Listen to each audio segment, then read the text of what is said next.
7. gadsimtā pēc Kristus Tēbu tuksnesī Ēģiptē bija apmetušies daudzi cilvēki, kas bēga no tās kņadas, trokšņa, greznības un izvērtības, kas valdīja Aleksandrijā, šajā ostā un tirzniecības centrā, varas un naudas kārajā pilsētā. Starp tiem bija sirmgalvis Jānis, kura pamācības gribēja dzirdēt pārējie brāļi, un viņš rakstīja tiem vēstījumu, ko nosauca pakāpieni uz debesīm. Tā viņš ieguva Jāņa pakāpnieka vārdu.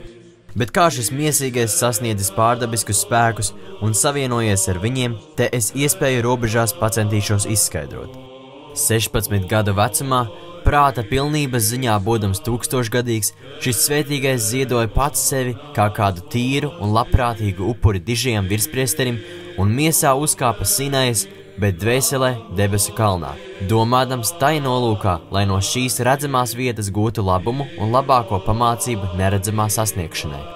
Tātad, vientuļnieka ceļā atbrīvojies no negodīgās pārdrošības, šo mūsu domu augļu, kaislību īpašnieces, turpretim uzņemdams sevī labvēlīgo pazemības gudrību, viņš tikko uzsācis varoņdarbu, visai saprātīgi aizdzina lišķīgo iztapību sev un pašpārliecinātību, nolieca savu galvu, uzticēja sevi vispieredzējušākajiem skolotājiem, lai viņu uzticamajā vadībā spētu bezgrēcīgi pārpeldēt vētraino kaislību jūru. Nonāvējis savu ego, viņš iemantoja dvēseli it kā bez prāta un bez gribas, pilnīgi brīvu arī no dabiskās esības. Bet jo apbrīnojamāk ir tas, ka saglabājot pasaules gudrību, viņš mācījās debesu vienkāršību. Brīnumaini, jo filozofijas dižošanās nav savienojama ar pazemību. Pēc 19 gadiem, kad viņa skolotājs kā lūdzējs un aizstāvis aiziet pie debesu ķēniņa, arī viņš pats uzsāk klusu ciešanas ceļu, nesot stiprus ieročus sava dižā tēva lūgšanas, un izvēlējies vientulības varoņdarbam piemērotu vietu 7 kilometrus no dievnama, šī vieta saucās Tola. Viņš tur pavadīja 40 gadus nepārtrauktos varoņdarbos, vienmēr kvēlojot dedzībā un dievišķā ugunī. Bet kas var vārdos izteikt viņa darbus, un kā skaidri attēlot tik vienu viņa veikumu, kas uzdīga slepenībā, tomēr kaut ko ar dažiem galvenajiem tikumiem pavēstīsim par šī svētīgā vīra garīgo bagātību. Viņš lietoja visus barības veidus, kas atļauti mūkam, taču ēda visai maz, tādējādi satriecot dižošanās smailu. Tātad, maz ēdot, viņš apspieda šo kundzi, miesu, kas daudz ko kārīgi vēlas, ar badu, viņai uzsaucot: ak, klusē, izbeidz.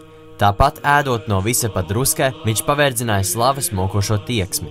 Bet ar tuksnesīgu dzīvi un nošķiršanos no ļaudīm viņš apdzēsa šīs ķermeniskās krāsnes liesmas tā, ka pavisam izplēnēja un apdzisa. Ar žēlastību un pieticību visās vajadzībās šis vīrišķīgais cīnītājs izvairījās no elgdievības, proti naudas kāras. Ik brīdi izvairīdamies no dvēseles nāves, grūtsirdības un vājuma un atjaunināja dvēseli, nesot sevī nāves piemiņu. Bet kaislīgās pieķeršanās un visādi juteklisku iedomu pinumu atšķetināja ar svēto skumju palīdzību. Mokošās dusmas viņš jau agrāk bija sevī nonāvējis ar paklausības zobenu. Ar bezizējas vientulību un pastāvīgu klusēšanu viņš nonāvēja tīmekļainās godkārības dēli. Ko gan teikšu par lielo uzvaru, kuru šis cīnītājs slepenībā guva pār lepnumu? Ko teikšu par galējo attīrīšanos, kuru debesu Jeruzalemes valdnieks atnācis paveica ar savu klātbūtni, jo bez tā sātans ar sevi līdzīgo pulkiem nevar tikt uzvarēts? Kur novietošu, pinot šo vainagu, viņa asaru avotu, dāvanu, ko iegūst nedaudzi, kura slepenībā paveiktais paliek arī līdz šim laikam? Tā ir neliela ala, kas atrodas kāda kalna pakājē. Tā atradās tik tāla no viņa celles un no jebkura cilvēka mitekļa, cik bija nepieciešams, lai dzirdi pasargātu no godkāras. Bet debesīm tā ir tuva ar raudām un izsaucieniem, kādus parasti izkliedz zobena sadurtie un nokaitētas dzelzs dedzinātie vai tādi, kuriem atņemta redze. Aizmidzis viņš gulēja tikai tik ilgi, lai uzturēšanās nomodā nekaitētu saprātam, bet pirms miega daudz lūdzās un rakstīja grāmatas. Šī nodarbība kalpoja viņam kā vienīgais līdzeklis pret grūtsirdību. Kaut gan viss viņa dzīves tecējums bija nepārtraukta lūkšana un kvēla mīlestību uz Dievu, viņš nespēja tapt piesātināts. Kāds no mūkiem, vārdā Mozus, gribēdams līdzināties Jānim, neatlaidīgi lūdzās, lai viņš pieņemtu to par savu skolnieku un apmācītu Dieva mīlestībā. Ar Gerondu palīdzību Mozus pārliecināja dižo vīru sevi pieņemt. Kādu reizi tēvs pavēlēja šim Mozum pārnest no vienas vietas uz otru zemi, kurai bija nepieciešams mēslojums. Sasniedzis norādīto vietu, Mozus neslinkodams izpildīja pavēli, taču pusdienā kļuva ārkārtīgi karsti. Bija pēdējais vasaras mēnesis, tāpēc viņš nolikās liela akmens pēnā, apgulās un aizmiga. Taču kungs, kas ne ar ko nevēlas apbēdināt savus kalpus, kā paradis brīdina par draudošām briesmām, jo dižais Geronda, sēdādams cellē un domādams par sevi un par Dievu, ieslīga trauslā miegā un redzēja ar svētību apveltīto vīru, kas uzmodināja viņu un pasmējies par viņa miegu, teica: Jāni, kā tu bezrūpīgi guli, kamēr Mozus ir briesmās? Tūlīt uztrūcies no miega, Jānis ņēma talkā lūkšanas ieročus un, lai palīdzētu skolniekam, sāka par viņu lūgt.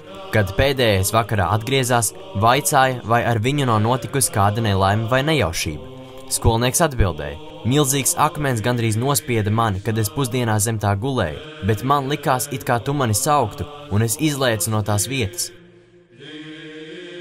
Tēvs tomēr, būdams īsteni gudrs pazemībā, nekā no redzējuma neatklāja skolniekam, bet slepeniem izsaucieniem un mīlestības nopūtām slavēja vislabo Dievu. Šis sirdskaidrais tāpat bija tikuma paraugs un ārsts, kas dziedināja slēptas kaitas. Kāds, vārdā Īzaks, ko visai spēcīgi nomāca kārības dēmons un kas tādēļ jau bija garā izsīcis, steidzās pie dižā vīra un ar asarām acīs pavēstīja savu cīņu. Dzīvais vīrs, izbrīnījies par Īzaka ticību, sacīja: Celies, draugs, abi lūksimies. Kad abu lūkšana beidzās un cietējiem vēl guļot ar seju pret zemi, Dievs izpildīja sava kalpa gribu.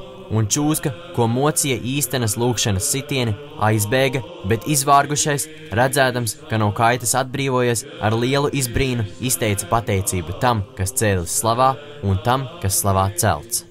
Citi, turpretī, skaudības kūdīti, dēvēja sirdskaidro Jāni par pārlieku runīgu un tukšvārdīgu. Bet tieši ar darbiem viņš tos apskaidroja un parādīja visiem, ka visu spēj tajā, kas dara spēcīgu, proti Kristū. Svētais veselu gadu klusēja tā, ka viņa nievātāji kļuva lūdzēji un teica: Mēs aizsprostojām labuma avotu, kaitējot visu mūsu pestīšanai. Jānis, kam ķildes bija svešas, paklausīja un no jauna ievēroja agrāko dzīves veidu. Vēlāk visi, kurus izbrīnīja viņa panākumi tikumu piepildīšanā, iecēla svēto klostera brālības abata kārtā, un tādējādi paaugstinājuši šo gaismas avotu, nesagrēkoja, jo Jānis tuvojās noslēpumainajam kalnam. Iegājis tumsā, kurā neiekļūst neiesvētītie, pa garīgiem pakāpieniem augšup vadīts, viņš pieņēma Dieva nozīmēto likumu kārtību un redzējumu.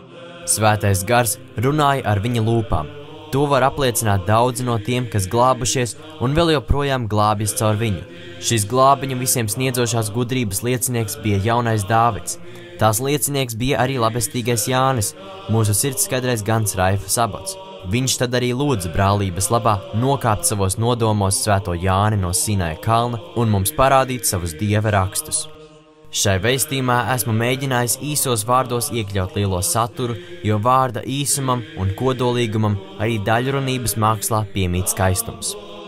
Par augšminēto tēvu Jāni, Sinaja kalna abatu, tas ir pakāpnieku, vēsta kāds Sinaja kalna mūks, kas arī, kā Raifas Daniels, bija sirdskaidrā Jāņa laika biedrs.